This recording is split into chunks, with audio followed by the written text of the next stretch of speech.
Hello everyone, स्वागत है आपका अपने यूट्यूब चैनल में। हमने सीटेट पीवाईक्यू सीरीज शुरू कर रखी है जिसमें से हम कर रहे हैं सीटेट 2016 का पेपर सॉल्यूशन और उसमें हम कर रहे हैं साइंस के क्वेश्चन आंसर। तो 15 क्वेश्चन हम इससे पहले वाली वीडियो में डिस्कस कर चुके हैं। अगर आप वो देखना चाहते हैं तो प्लेलिस्ट में आप जाके देख सकते हैं। आज हम करेंगे जो हमारे 15 क्वेश्चन बच गए हैं साइंस के, आज की वीडियो में हम वो डिस्कस करेंगे कि इनके आंसर कैसे हुए। तो चैनल पर पहली बार आए हैं तो चैनल को सब्सक्राइब कीजिए, वीडियो को लाइक कीजिए और ज्यादा से ज्यादा शेयर कीजिए। स्टार्ट करते हैं आज का वीडियो क्वेश्चन नंबर फर्स्ट से। तो फर्स्ट क्वेश्चन क्या दिया हुआ है हमें? फर्स्ट क्वेश्चन दिया हुआ है निम्नलिखित सभी एक है सिवाय, कि हमें बताना है कि बाकी तो सब एक कोशिकीय जीव है। एक कोशिकीय होता है जिनका जीवन एक कोशिका से प्रारंभ होता है, और बहुकोशिका जो बहुत सारी कोशिकाओं से मिलकर बना होता है वो जीव होता है बहुकोशिकीय जीव। और जो एक कोशिका से मिलकर बना होगा वो कौन सा होगा?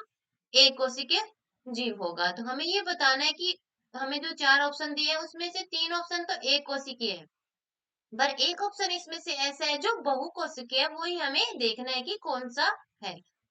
पहला दिया हुआ है मुर्गी का अंडा, दूसरा दिया हुआ है युग्मजीव, तो तीसरा है भ्रूण, और चार नंबर पे दिया है पेरमीसियम।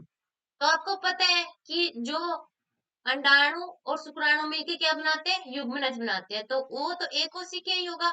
भ्रूण यानी जो बन गया, शुक्राणु और अंडाणु से मिलकर भ्रूण बना, वो भी एक कोशिका से प्रारंभ होता है। हमारा जीवन किससे? एक कोशिका से प्रारंभ होता है।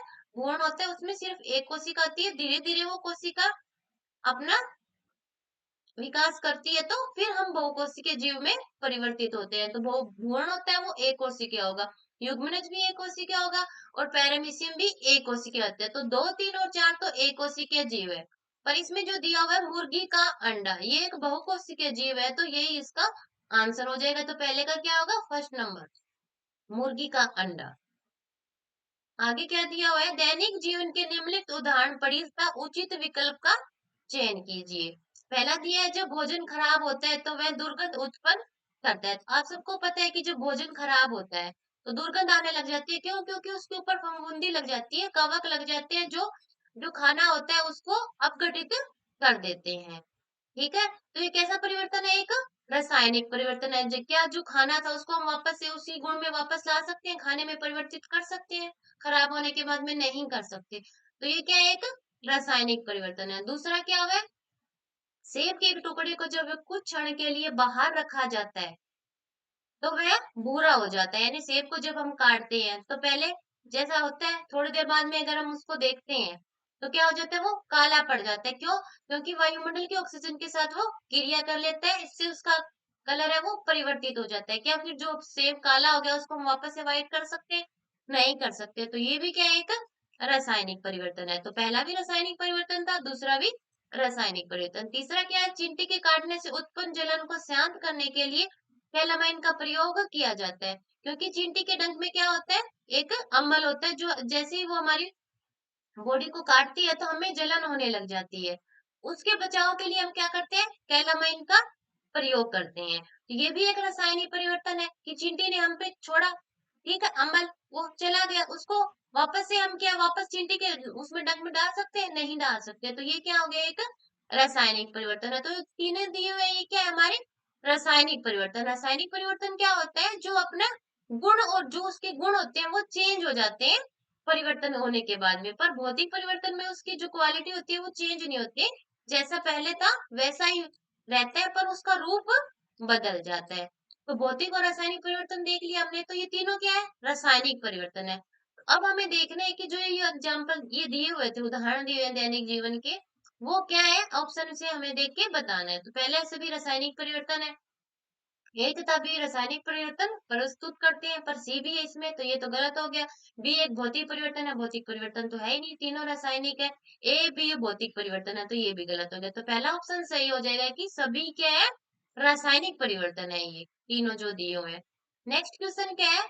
कोई छात्र मैग्नीशियम रिबन का वायु में दहन करता है और बची हुई राख को आसूत जल में घोलकर विलयन बनाता है।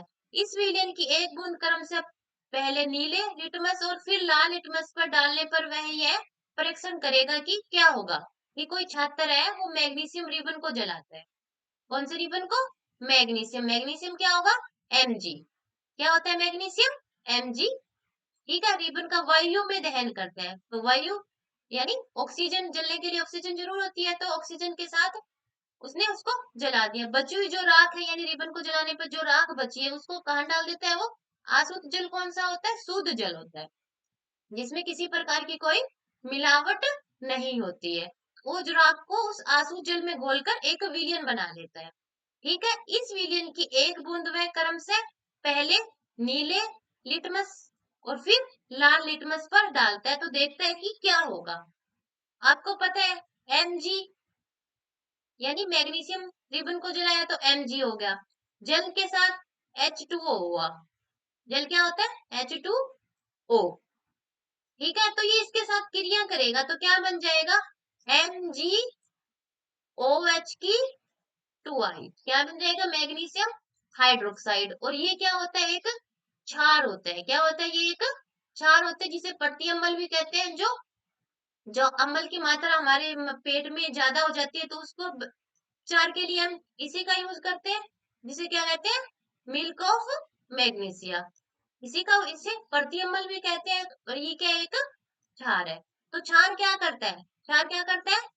लाल लिटमस को क्या कर देता है? वो नीला कर देता है। क्षार क्या करता है? क्षार लाल लिटमस को नीला कर देता है। पर नीले लिटमस में तो कोई परिवर्तन नहीं होगा, वो जैसा था वैसा ही रहेगा, क्योंकि अगर अम्ल होता तो नीले लिटमस को लाल कर देता और लाल वैसे का वैसा रहता। पर ये एक क्षार है, तो क्षार क्या करेगा? लाल लिटमस को नीला कर देगा। देखिए ऐसा कहाँ पे कुछ दिया हुआ है? नीला लिटमस नीला ही रहता है, जबकि लाल लिटमस नीला हो जाएगा। ये वाला ऑप्शन इसमें सही हो जाएगा, 2 नंबर। नेक्स्ट क्वेश्चन क्या दिया हुआ है? तांबा जस्ता उसके नमक के घोल से अलग नहीं कर सकता, कारण दीजिए। कक्षा 8 के विद्यार्थियों द्वारा निम्नलिखित कारण दिए गए हैं। तो बताया है कि तांबा जस्ते से अधिक अभिक्रियाशील है, तांबा जस्ते से कम अभिक्रियाशील है। जस्ता उत्कृष्ट धातुओं में से एक है। अभिक्रिया श्रृंखला में जस्ता तांबे के नीचे होता है। तो हमें बताना है कि कौन सा इसमें सही रहेगा। तो तांबा आपको पता है क्या होता है? Cu copper. ठीक है, जस्ता Zn। जिसका क्या होता है? Zn होता है। ये 30 नंबर पे होता है, ये 27 या 28 पे होता है हमारा जो कॉपर होता है। तो ये पहले आएगा, ये बाद में आएगा। इसका जो लास्ट कक्षक होता है वो कंप्लीट हो जाता है। तो ये जो होता है Zn जो होता है, तो क्या होगा? कॉपर होता है और जस्ता है, तो जस्ता Zn है। इसका लास्ट कक्षक कंप्लीट है, तो ये जब जलीय विलयन में होता है और कॉपर डाला जाता है उसमें, तो कॉपर है इसको अलग नहीं कर सकते। Zn को अलग नहीं कर सकता, पर Zn का अगर कॉपर के साथ जल है तो Zn उसको विस्थापित कर देगा। तो क्या होगा इसमें? जो हमारा क्या होता है, ये अभिक्रियाशील होगा। कौन सा ऑप्शन आएगा इसमें? तांबा जस्ते से कम अभिक्रियाशील है। जस्ता ज्यादा क्रियाशील होता है पर तांबा उससे कम अभिक्रियाशील होता है। ऐसा क्यों? क्योंकि जस्ता कॉपर को विस्थापित कर देता है पर कॉपर उसको विस्थापित नहीं कर पाता, इसलिए। तो बी ऑप्शन इसमें राइट हो जाएगा। तो बी देखिए, ऐसा ये फर्स्ट ऑप्शन ही दिया हुआ है, केवल बी, तो ये इसका राइट आंसर हो जाएगा हमारा 79 का first number option. Next question क्या दिया हुआ है? निम्नलिखित में से जीवाणुओं द्वारा फैलने वाले रोगों का समूह चुनिए। यानी जीवाणुओं बैक्टीरिया द्वारा जो रोग फैलते हैं उनको बताना है कि कौन कौन सा है। तो आपको पता है टाइफाइड हो गया, टीबी होगी, तपेदिक बोलते हैं, ट्यूबरकुलोसिस वो भी जीवाणुओं द्वारा होती है। बुखार होती है जिसे म्यादी बुखार कहते हैं, वो भी हमारी जीवाणुओं द्वारा होती है। पर ये लगा लीजिए पोलियो, इन्फ्लुएंजा, छोटी माता, ये क्या है? वायरस जनित रोग है। किससे?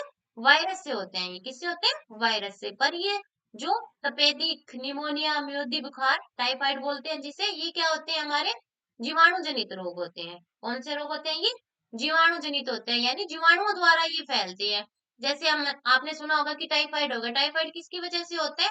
खराब पानी की वजह से होता है। किसकी वजह से होता है? खराब पानी, जिससे लीवर हमारा प्रभावित होता है, वो उसे हम टाइफाइड कहते हैं। बुखार भी होती है इसमें। ठीक है, ट्यूबरकुलोसिस जिसे टीबी बोलते हैं, वो भी एक जीवाणु जनित रोग है। कौन सा? एक जीवाणु जनित रोग है। तो पहला ऑप्शन इसमें सही हो जाएगा। तपेदिक, निमोनिया और मियादी बुखार ये सब जीवाणु जनित रोग है। पोलिया, छोटी माता इन्फ्लुएंजा ये वायरस जनित रोग है। नेक्स्ट क्या है? नीचे दिए गए स्तंभ ए और बी पर विचार कीजिए, जिनमें स्तंभ ए में सूक्ष्म जीवों के नाम दिए गए हैं, तब बी स्तंभ बी में उन वर्गों के नाम दिए गए जिनसे ये संबंधित है। हमें देखना है, यानी दो स्तंभ दिए गए ए और बी। पहले में क्या दिया है? सूक्ष्म जीव दिए गए हैं, और दूसरे में ये कौन से सूक्ष्म जीव है, यानी किस वर्ग से संबंधित है, वो दिया गया है। आप देखिए पहले में क्या दिया हुआ है? एस्पेरेजिल्स। एस्पेरेजिल्स क्या होगा आपको पता है? एस्पेरेजिल्स क्या होता है? एक कवक होता है। क्या होता है? एक कवक। तो कवक कहाँ है? थर्ड नंबर ऑप्शन है, तो पहले का क्या आएगा? थर्ड से मैच हो जाएगा, कवक आ जाएगा। लैक्टोबैसिलस क्या होता है? जो दूध को दही में बदलता है। लैक्टोबैसिलस क्या होता है? एक जीवाणु होता है। तो दूसरे का क्या आ जाएगा हमारा? दूसरा आ जाएगा। दूसरे का दूसरा, ये इससे मैच हो जाएगा। तीसरा क्या दिया हुआ है? पैरामीशियम। पैरामीशियम हमने अभी देखा था। क्या होता है पैरामीशियम? एक प्रोटोजोआ होता है। क्या होता है? एक प्रोटोजोआ होता है। तो 4 नंबर आ जाएगा। तीन का क्या आएगा? 4 नंबर। लास्ट क्या दिया हुआ है? स्पाइरो गायरा। स्पाइरो गायरा क्या होगा? एक क्या होता है? स्पाइरो गायरा एक सेवाल होता है। क्या होता है? एक सेवाल होता है। तो 4 का आ जाएगा फर्स्ट नंबर ऑप्शन। तो देखिए ऐसा कहाँ दिया हुआ है कि पहले का क्या है? Third number option. पहले का थर्ड, एक तो एक में दिया गया, एक तीन में दिया गया। अब देखते हैं दूसरा है हमारा, दूसरे का दूसरा। तो दूसरे का दूसरा दोनों में दिया हुआ है, ठीक है। अब देखते हैं पैरामीशियम क्या है? एक क्या है? पैरामीशियम एक प्रोटोजोआ है। तो 4 नंबर देखिए, तीन में आएगा 4 नंबर, ये भी दिया हुआ है, ठीक है। ए ओ एक में से और तीन में से आंसर है हमारा। अब देखते हैं स्पाइरोगोरा क्या है? एक शैवाल। पर जो फर्स्ट नंबर ऑप्शन है उसमें तो इसको विषाणु दे दिया, पर जो 3 नंबर ऑप्शन है उसमें इसको शैवाल दिया, तो 3 नंबर ऑप्शन इसका राइट हो जाएगा हमारा। नेक्स्ट क्वेश्चन क्या दिया हुआ है? निम्नलिखित में से कौन से कथन मानव परिसंचरण तंत्र में शिराओं के विषय में सत्य है? क्या बताना है? सत्य बताना है हमें। इस बात का ध्यान रखिए क्वेश्चन पढ़ते समय कि इसमें सत्य बताना है या असत्य बताना है। तो इसमें हमें सत्य बताना है। सभी शिराएं कार्बन डाइऑक्साइड बहुल रक्त को वहन करती है, तो ये सभी की वजह से गलत हो गया, क्योंकि सभी शिराएं नहीं करती है। जो महाशिरा होती है वो हमारी कौन सा रक्त होता है? उसके अंदर शुद्ध रक्त है, यानी ऑक्सीजन जनित रक्त होता है जो हृदय से निकलता है। बाकी सब में क्या होता है? शिराएं हर जो शरीर से रक्त को क्या ले जाती है? हृदय तक ले जाती है, वो हमारी शिराएं होती है। और जो हृदय से हमारे विभिन्न भागों में पहुंचाती है रक्त, उसको क्या बोलते हैं? धमनी बोलते हैं। पर एक धमनी और एक शिरा ऐसी होती है जो विपरीत काम करती है। जैसे महाशिरा और महाधमनी क्या होती है? महाधमनी में क्या होता है? अशुद्ध रक्त होता है, और महाशिरा में शुद्ध रक्त होता है। पर सभी शिराओं की वजह से ये वाला ऑप्शन गलत हो गया। अगर बोले जाते शिराएं तो ठीक हो जाता, क्योंकि महाशिरा सिर्फ एक ऐसी शिरा है जिसमें शुद्ध रक्त होता है, बाकी सब में क्या होता है? अशुद्ध रक्त है, कह सकते हैं, जो हृदय तक लाती है। शिराएं की दीवारें पतली होती है, ये बात भी ठीक है। शिराएं रक्त को विभिन्न अंगों से हृदय की ओर ले जाती है, ये वाली बात भी ठीक है, यानी रक्त को कहाँ ले जाती है? हृदय तक ले जाती है। तो पहला ऑप्शन इसमें गलत है, बाकी दोनों ऑप्शन इसमें ठीक है हमारे। तो क्या आएगा?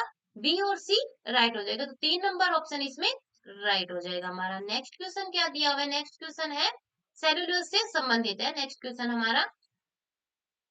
नेक्स्ट क्वेश्चन क्या दिया हुआ है? नेक्स्ट क्वेश्चन है सेलुलोज बहुल खाद्य पदार्थ मानव के संतुलित आहार के आवश्यक अवयव माने जाते हैं। निम्नलिखित में से कौन सा एक कथन सेलुलोज के बारे में सही है? इसमें भी हमें बताना है कि कौन सा सही है।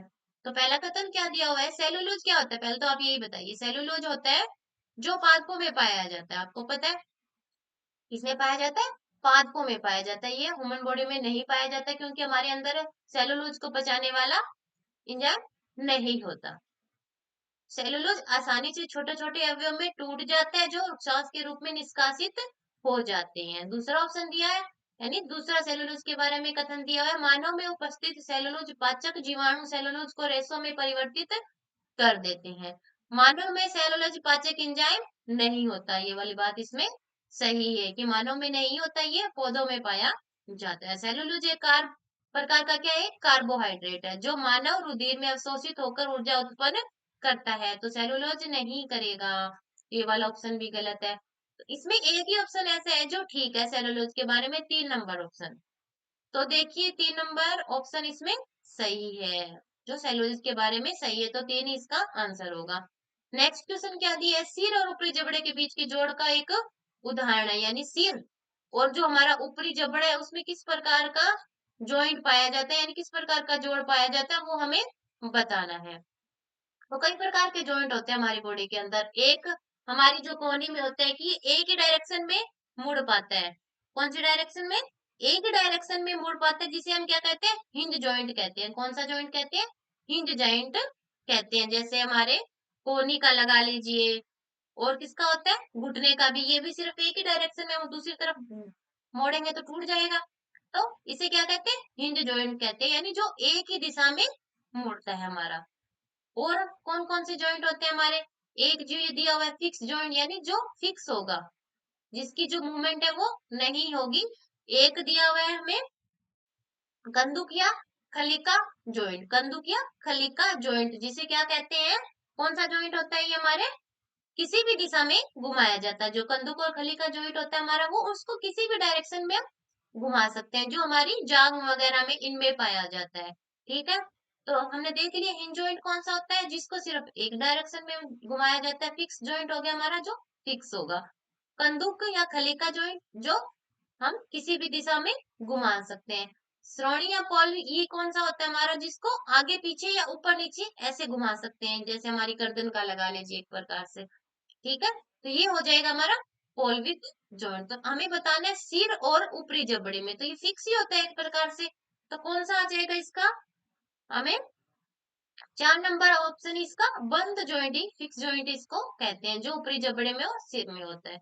नेक्स्ट क्वेश्चन क्या है, सही कथन या कथनों को पहचानना है हमें।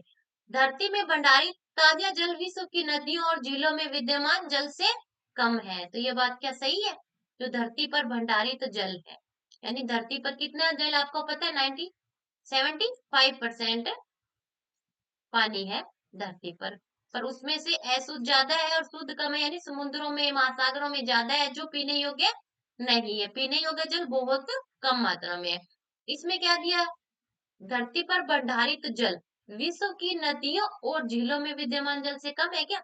नहीं, जो नदियों में और झीलों में जल है वो कम है, भंडारित जल ज्यादा है, यानी उल्टा दे दिया। तो ये वाली बात तो गलत होगी, हमें देखना है सही। जल की कमी ऐसी समस्या है जिसका सामना केवल ग्रामीण लोग करते हैं क्या? जल की जो समस्या आती है उसमें शहरी लोगों का कोई लेना देना नहीं होता। जल की कमी आएगी तो उससे शहरी भी प्रभावित होगा, ग्रामीण भी प्रभावित होगा, हर प्रकार के जीवन प्रभावित होगा जल की कमी से। खेतों में सिंचाई के लिए नदियों का जल ही एकमात्र स्रोत है क्या? सिंचाई के लिए केवल नदियों का जल ही उपयोग, वर्षा से भी सिंचाई होती है, यानी वर्षा होती है तब भी तो खेतों में सिंचाई होगी। कुओं द्वारा भी की जाती है, आजकल तो फुहारे वगैरह भी लगा दिए, उससे भी सिंचाई की जाती है। तो ये बात भी गलत होगी, यानी नदियां ही एकमात्र सिंचाई का स्रोत नहीं है। तो पहले तो तीनों ही गलत हो गए, हमें बताना है सही। जल का मूलभूत स्रोत वर्षा है, ये वाला ऑप्शन ठीक है, यानी सबसे ज्यादा जो स्रोत है जल का कौन सा है, वर्षा है, वर्षा के द्वारा ही जल आता है। तो ये वाला ऑप्शन इसमें ठीक हो जाएगा। तो देखिए ऐसा कहीं नहीं है, पहला ही ऑप्शन दिया है कि केवल डी, तो यही इसमें राइट हो जाएगा। नेक्स्ट क्वेश्चन क्या है, विज्ञान में आंकलन को बल देना चाहिए, यानी विज्ञान का जो आंकलन कर रहे हैं उसमें हम किस प्रकार का आंकलन करें बच्चे का, कि बच्चे की क्या, इससे क्या हमें पता चले, यानी बच्चे की जो हमने बच्चों को अवधारणा पढ़ाई है उनकी समझ बच्चे को कहाँ तक वो समझ में आया, नहीं समझ में आया तो क्यों समझ में नहीं आया, कहाँ कमी है, क्या उसकी कोई अपनी प्रॉब्लम है या हमारी पढ़ाने में दिक्कत है, यानी किस प्रकार का क्या समस्या है बच्चे को, वही आंकलन है हमारा। यानी बच्चे की हमें देखना है कि अवधारणाओं और जो हम उससे जो करवा रहे हैं, जो प्रयोग कर रहे हैं, उनके बारे में क्या समझ विकसित हुई है बच्चों की, वही आकलन है हमारा। तो पहला ही ऑप्शन इसमें आपको राइट लग रहा है, अवधारणा और प्रक्रियाओं की समझ पर बल देना, यही आकलन का मुख्य उद्देश्य है। दूसरा ऑप्शन क्या है, संक्षिप्त परिभाषाओं और सही उत्तरों पर ही बल देना है, नहीं। प्रयोग करते हुए परिणामों की प्राप्ति करना, नहीं। साफ और स्पष्ट आरेख, ये भी कोई जरूरी नहीं है, तो पहला ऑप्शन इसमें राइट हो जाएगा। नेक्स्ट क्वेश्चन क्या है, निम्नलिखित में से मुक्त अंत वाले पर्सन को पहचानिए। तो सबसे पहले तो आपको यही पता होना चाहिए कि मुक्त अंत वाला यानी जिसका अंत ना हो, यानी इतना जिसमें हम इतना लिख सके कि कोई लिखने की सीमा ना हो। यानी उस क्वेश्चन का आंसर इतना होगा कि हम लिखते जा रहे हैं, पर हमें ऐसा लग रहा है कि अभी भी इसमें कुछ कम है, यानी उसके आंसर का कोई अंत नहीं। वो हो गया हमारा मुक्त अंत वाला पर्सन। वो हमें पहचानना है कि कौन सा ऐसा क्वेश्चन है। नीचे कुछ क्वेश्चन दिए गए। अगर हमारे शरीर में मांसपेशियां न हो तो हम किन समस्याओं का सामना करेंगे? तो ये तो है, आप समस्याएं लिखते जाएंगे कि ऐसा होगा वैसा होगा, अगर मांसपेशियां ना हो तो ये नहीं होगा वो नहीं होगा। इसका कोई लिमिट तो नहीं है लिखने की। तो ये वाला क्वेश्चन तो लग रहा है मुक्त अंत वाला। बाकी भी पढ़ लेते हैं। गुलाब के पौधे, आम के पेड़ और तुलसी के तने में क्या अंतर है? अंतर तो आपको पता है, फिक्स ही होंगे। ऐसा तो है नहीं कि आप लिखते जाओगे अपनी तरफ से जोड़ जोड़ के। तो ये वाला बात क्या, ये क्वेश्चन तो गलत हो गया, ये मुक्त अंत वाला नहीं है। सांप और घोंगे की गति शैली में बहुत अंतर होता है, ऐसा क्यों? ये वाला भी एक फिक्स आंसर होगा इसका भी। विभिन्न जड़ों का अवलोकन कीजिए और उनकी विशेषताएं कीजिए, ये भी एक फिक्स आंसर वाला क्वेश्चन है। तो पहला क्वेश्चन है वो इसमें मुक्त अंत वाला है, यानी जिसके क्वेश्चन की कोई लिमिट नहीं है। तो देखिए ऐसा कहीं दिया हुआ है कि आपको पहला ऑप्शन हो जिसमें सिर्फ, तो 3 नंबर ऑप्शन देखिए इसमें केवल ए दिया हुआ है, तो ये इसका राइट हो जाएगा। नेक्स्ट क्वेश्चन क्या दिया हुआ है? कक्षा 8 की एनसीईआरटी पाठ्य पुस्तक में से दिए गए अनुच्छेद को पढ़िए। यानी कक्षा 8 की एनसीईआरटी में ये एक अनुच्छेद दिया गया जिसे हमें पढ़ना है। नायलॉन रेशम जैसा दिखता है। नायलॉन रेशम जैसा दिखता है। नायलॉन क्या होता है? एक कृत्रिम रेशा होता है। क्या होता है? एक कृत्रिम रेशा जो मनुष्य द्वारा बनाया जाता है। रेशम क्या होता है? एक प्राकृतिक रेशा होता है। ठीक है। यह परबल और लचीला होता है। ठीक है, क्या होता है? ये परबल और लचीला होता है। जब 1939 में नायलॉन सामने आया तो उसके मोह गुणों ने जनता में सनसनी पैदा कर दी। यानी वो इतना अच्छा लग रहा था दिखने में कि लोग उसके पीछे पागल हो गए थे। नायलॉन उन्माद उत्पन्न कर दिया है। नए रेशे से बने महिलाओं के मोजों की भारी मांग थी। यानी इससे क्या बनाए जाते हैं? मोजे यानी जुराबे बनाए जाती है। परंतु दुर्भाग्य से द्वितीय विश्व युद्ध या 39-45 के चलते नायलॉन उत्पादन का अधिकांश भाग कहाँ चला गया? पैराशूट बनाने में चला गया। युद्ध के बाद जब मोजों का उत्पादन पुनः प्रारंभ हुआ तो मांग के अनुसार पूर्ति नहीं हो सकी। इस उत्पाद के लिए एक भारी काला बाजार हो। एक जड़ एक जोड़ा मोजे के लिए महिलाओं को कई घंटे लाइन में लगना पड़ता था। कई बार नायलॉन उपद्रव भी हो चुके हैं। यानी इसका जो उत्पादन होता है उसकी इतनी डिमांड होती है कि लोग इसके पीछे लाइनों में भी खड़ा होना पड़ा था। तो हमें बताना है कि इसमें से विज्ञान की पाठ्यपुस्तक में उपयुक्त को शामिल करने की क्या सार्थकता है, वो हमें बताना है। तो सबसे पहले तो यही है कि हमें ये पता चल गया कि नायलॉन एक कृत्रिम रेशा है जो मनुष्य द्वारा बनाया गया था। और इससे बने जो सामान होते हैं वो सुंदर होते हैं, टिकाऊ होते हैं। तो इसके पीछे जो उत्पादन हुआ वो अत्यधिक मात्रा में उसकी डिमांड हुई थी, इस बात का हमें पता चला। और इसका उत्पादन कब प्रारंभ होता है? लगभग द्वितीय विश्व युद्ध के आसपास प्रारंभ हुआ। तो द्वितीय विश्व युद्ध में जो पैराशूट बने वो इसी से बनाए गए थे, इस बात का इससे हमें पता चला है। तो हमें देखना है कि विज्ञान की पाठ्य पुस्तक में उपयुक्त को शामिल करने की क्या सार्थकता है, यानी इसका क्या कारण है वो हमें बताना है। विज्ञान में ऐतिहासिक परिप्रेक्ष्य का विकास एवं विचारों को विकास करना, ये बात तो सही है, इतिहास से जुड़ा हो गया। यानी द्वितीय विश्व के युद्ध के बारे में बता रहा है। इसके नायलॉन कब प्रारंभ हुआ, यानी इसका निर्माण कब हुआ था, वो भी हमें बता रहा है। तो ये वाला ऑप्शन तो इसमें ठीक है। यह समझ विकसित करना कि नए आविष्कार किस तरह नई मांगों को उत्पन्न करते हैं। तीसरा है विज्ञान की समग्र समझ का विकास करना। 4 नंबर है ऐसे घटना वृत्तांतों को शामिल करने से विज्ञान की पाठ्यपुस्तक आसान और सरल बन जाती है। यानी ऐसे जो हम ये ऐसे अनुच्छेद दे रहे हैं इससे बच्चे उसमें पढ़ने में इंटरेस्ट आएगा, उसको पता चलेगा, उसकी जिज्ञासा बढ़ेगी इससे। तो कौन सा ऑप्शन आपको इसमें ठीक लग रहा है 88 का? देखिए पहला ऑप्शन तो ठीक है कि ऐतिहासिक परिप्रेक्ष्य का विकास और विचारों का विकास करना है, ये बात तो ठीक है। इसमें पहला ऑप्शन तो राइट है, वो ही हमें बताना है। और देखिए कौन सा आपको ठीक लग रहा है, ऐसी घटनाओं में शामिल करने से पाठ्यपुस्तक आसान, ये भी ठीक है। एक तो इससे बच्चे की रुचि बढ़ती है, जिज्ञासा बढ़ती है उस चीज में, और हमें इतिहास के बारे में पता चलता है, और आसान हो जाते हैं वो चीज हमें समझने में।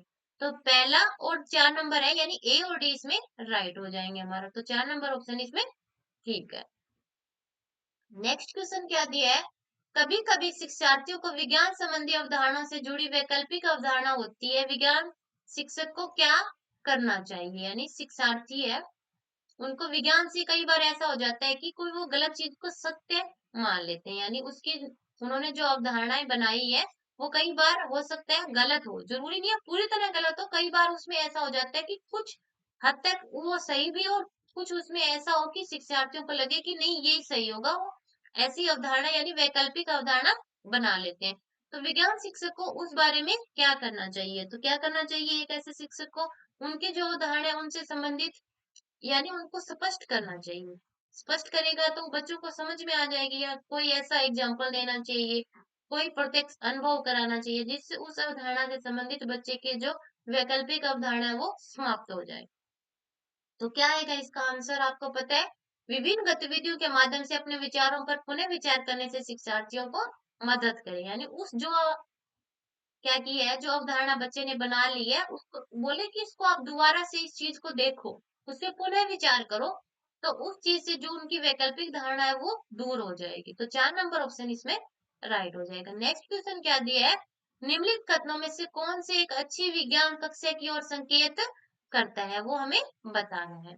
यानी कौन सी ऐसी नीचे दिए हुए कथनों में से कौन सा कथन ऐसा है जो विज्ञान की सही व्याख्या करेगा या एक अच्छी कक्षा के बारे में बताएगा कि ये एक विज्ञान की अच्छी कक्षा है? तो पहला दिया है शिक्षार्थी स्वयं अपने प्रयोग करते हैं और अपने अवलोकनों को दर्ज करते हैं। दूसरा है शिक्षार्थी शिक्षक द्वारा दिए गए निर्देशन प्रदर्शन का अवलोकन करते हैं, उसके चरणों को लिखते हैं। तो ये वाली तो एक विज्ञान की अच्छी कक्षा नहीं होगी कि जो टीचर ने बताया उसी के नक्शे कदमों पे चल रहे हैं, अपने आप तो कुछ नहीं कर रहे। विज्ञान की कक्षा में बच्चे को जितना ज्यादा खुद से करने को देंगे उतना ही ज्यादा उसके लिए अच्छा होगा। तो ये वाला ऑप्शन तो गलत है। तीसरा क्या है? शिक्षार्थी अधिक प्रश्न पूछने के लिए स्वतंत्र है, तो ये वाली बात भी ठीक है। शिक्षक को शिक्षण के लिए पाठ्य पुस्तक के साथ साथ विविध संसाधनों का उपयोग करता है, ये वाली बात भी ठीक है। तो 90 का क्या लग रहा है आपको, कौन सा ठीक होना चाहिए? बी को छोड़ के बाकी सब इसमें राइट हो जाएंगे। तो पहला ही ऑप्शन ऐसा है ए सी डी जिसमें तीनों दिए गए हैं, बी को छोड़ दिया गया है। यानी टीचर के पीछे नहीं चलना है, हमें खुद से करना है उस चीज को, तभी वो चीज हमारे ज्यादा अच्छे से याद रहेगी। तो बाकी सब ठीक है, बी ऑप्शन इसका गलत है तो इसको छोड़ दीजिए, बाकी बता दीजिए ए सी डी और इसके राइट आंसर हो जाएंगे। आज हमने क्या किए, साइंस के 15 क्वेश्चन आंसर किए हैं, वो भी सब डिटेल से देखे हैं कि इनके आंसर ऐसे क्यों हुए। अगर आपको वीडियो पसंद आए तो वीडियो को लाइक कीजिए, चैनल को सब्सक्राइब कीजिए। मिलते हैं नेक्स्ट वीडियो में। धन्यवाद।